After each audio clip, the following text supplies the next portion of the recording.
Bonjour mes élèves, dans le troisième chapitre, volume des liquides et de solide. Comme vous voyez ici, on a deux récipients contiennent de l'eau. La question, quel est le récipient qui contient une grande quantité d'eau? Pour répondre à cette question, il faut mesurer le volume de chaque liquide. Donc, quelle est la notion de volume et comment mesure-t-on le volume d'un liquide et comment détermine-t-on le volume d'un solide? Regardez ici, on a un récipient contient de sable et de l'eau et de l'air.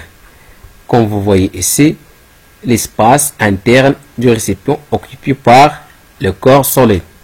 Et ici, l'espace interne du récipient occupé par l'eau. Et ici, l'espace interne du récipient occupé par l'air. Cet espace, il s'appelle le volume de l'air. Et cet espace, il s'appelle le volume de l'eau. Et le troisième espace, il s'appelle le volume du corps solide. Donc, le volume d'un corps solide, liquide ou gazeux et l'espace qui il occupe.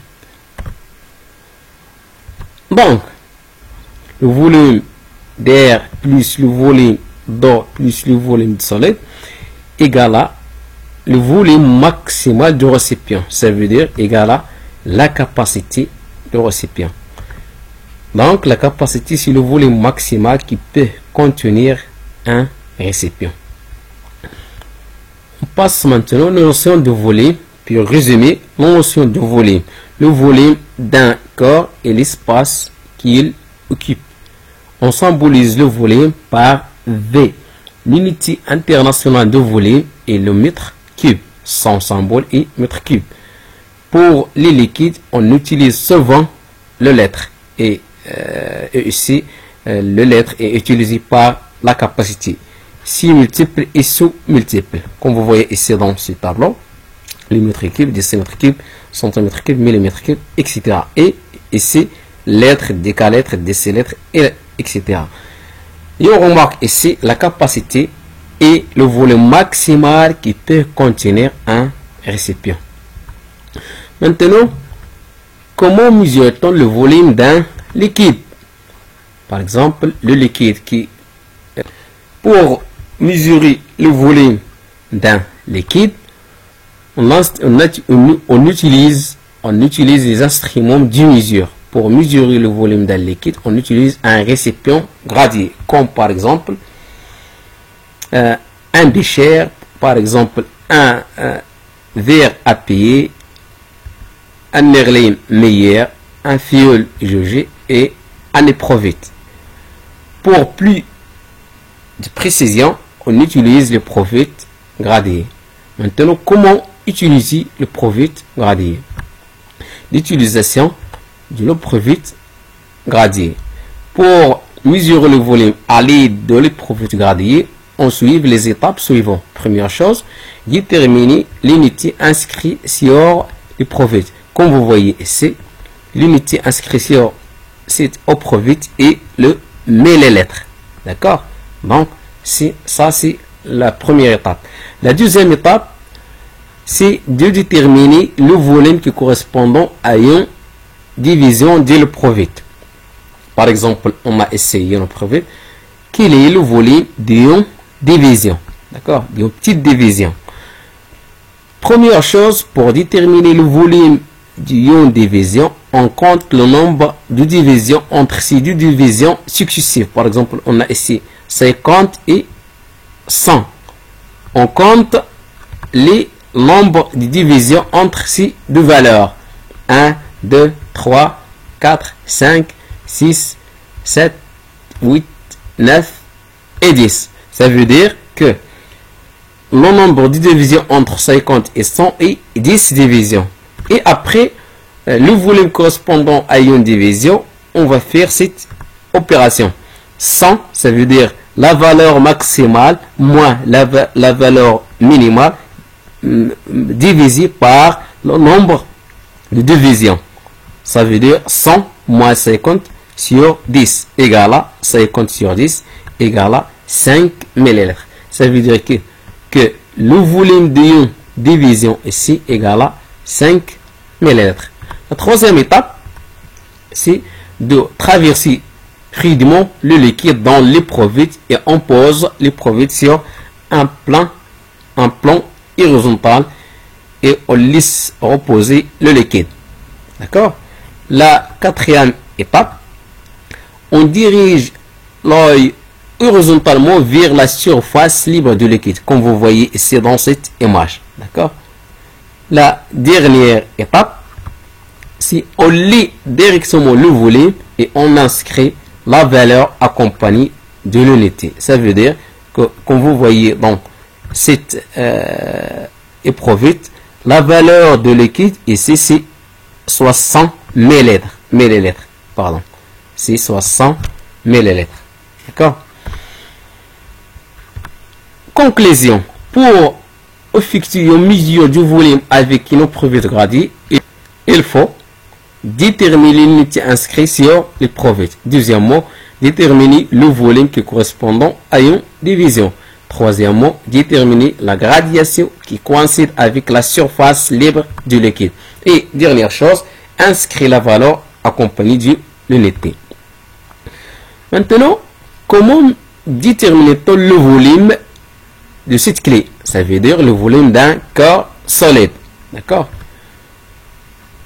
Pour déterminer le volume d'un corps solide, on va faire ici cette manipulation. Mettez de l'eau dans l'éprouvette gradée, comme vous voyez ici, et déterminez le volume V1 de l'eau, comme vous voyez ici, et après placez doucement le liquide dans l'éprouvette, le solide dans l'éprouvette, ça c'est le solide dans cette éprouvette, et déterminez le volume V2 de l'ensemble solide et liquide, comme vous voyez ici. D'accord? Maintenant, le volume correspondant à une division dans cette éprouvette. Comme vous voyez ici, 20 moins 10 divisé sur le nombre de divisions entre ces deux valeurs. 1, 2, 3, 4 et 5. Ça veut dire divisé par 5 égale à 10 sur 5 égale à 2 millilitres. Donc, le volume de V1 de liquide dans la figure 1 égale à 20 millilitres.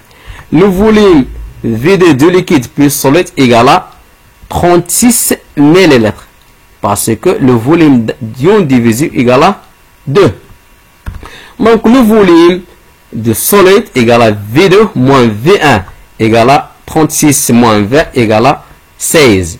Comme vous voyez ici, lorsqu'on déplace le solide dans l'éprouvette, on regarde que, on observe que l'eau monte dans l'éprouvette. On dit l'eau est déplace.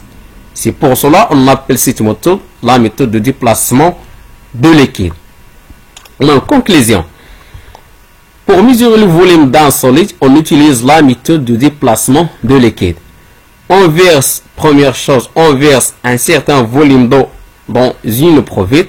Deuxième chose, on place le solide dans l'éprouvette contenant de l'eau et l'air, le nouveau volume V2.